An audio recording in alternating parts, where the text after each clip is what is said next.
Let's move on to the next tutorial, which is about the interface. When you, by default, open up Harmony, it ends up in this default layout, which I don't think is any good and doesn't do anybody any favors. So let's set up our layout and our interface, and we'll talk about it. Obviously, all our tools are out here, but what we want to do is I want to create a column of 3. And the reason why is that you just end up running out of space real quick, especially if you don't have 2 monitors. I have a Cintiq off to the side and I keep some certain things over there. But let's create a panel of 3 across. So I'm going to grab my tool properties tab. I'm going to pull it out and you'll see that it comes a green box, and I'm just going to butt it up against the edge here of this bar, and you'll see that it turns into this, and voila, when I let go I've got now 3 panels across. Now all I have to do is go tab to tab. I'm going to select the library tab as soon as it lets me. Oops. And I just lost the library tab. There it is. The library tab. It's being fussy on me. And then I'm going to drag it and bring it right up to the next tab. Let's try that again more effectively. The color. I'm going to pull the color out, pull it, and put it right into the tab.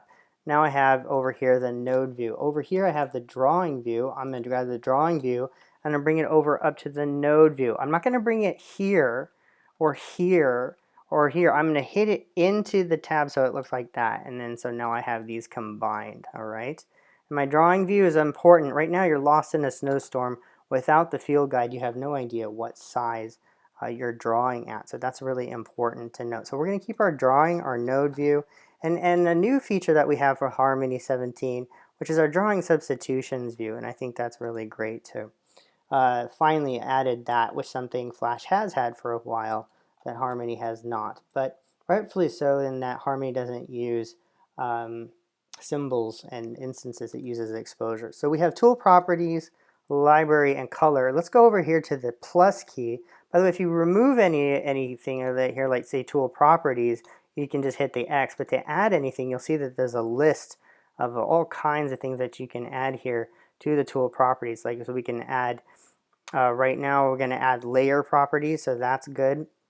All right, and I'm going to go here to the drawing view, layer properties. Also, we're going to add, say, maybe the onion skin feature. And for those of you like TV Paint, this is a lot like the TV Paint onion skin feature. Okay, so we're going to have tool properties, library, color, layer properties, and if I want to remove this, I can also hit X, and then there goes my onion skin. Okay, so there you have it. So tool properties, library, color, layer properties. I have my camera over here, drawing, node view, and drawing substitutions. And then of course we have my timeline and the node library. And the node library is basically your whole big bag of tricks. And favorites under here on the tab is basically all the nodes that you use most often. Okay, along here you have the side. You also have an advanced animation tool set. It looks like the move, rotate, scale, skew, maintain size. There's some others here that I've never used, to be honest. There we go. I'm going to pull this off by grabbing that little bar, and I'm going to put it right under here like that. Okay, this is your deformation toolbar set. You can leave that up if you want. Also, what is also critical is your timeline view. Now, sometimes some of these views are not here or they're not available. I'm going to turn them off so that I can give you an example, and I'm going to right click. So if I right click on here, you see that there's no buttons here, there's no buttons here, there's no buttons here, and these are all important to their individual views. So if I right click on this little gray area here and say right drawing view, oh, suddenly I got those buttons I need. And then over here I'm going to right click and I'm going to say camera view, oh, I've got all those buttons that I need. And right here, especially on the timeline, I've got all some of the features and things that I need, like add new drawing, duplicate drawing, create empty drawing, add keyframe, tween, stop motion, and all those set ease, your tween to keys or twos or fours, whatever you want to set it at, all of those important things. Side note, sometimes these buttons on the timeline somehow disappear. Don't know why, but you just got to right click and then they'll come right back. Your playhead or your playback, your sound scrubbing, your sound on, loop, play the timeline, and generate or render and play. Okay, so that is your interface. You have 3 selection tools. One that selects the artwork, right? So if we selected this and said select the art, and I don't see anything here, there's line art. Make sure you do most of your drawing in line art for a start. And then this is your point, so you select your points. And this is selecting your element, so the whole element as a whole, meaning the element being the layer. Okay, so 3 selection tools there are involved.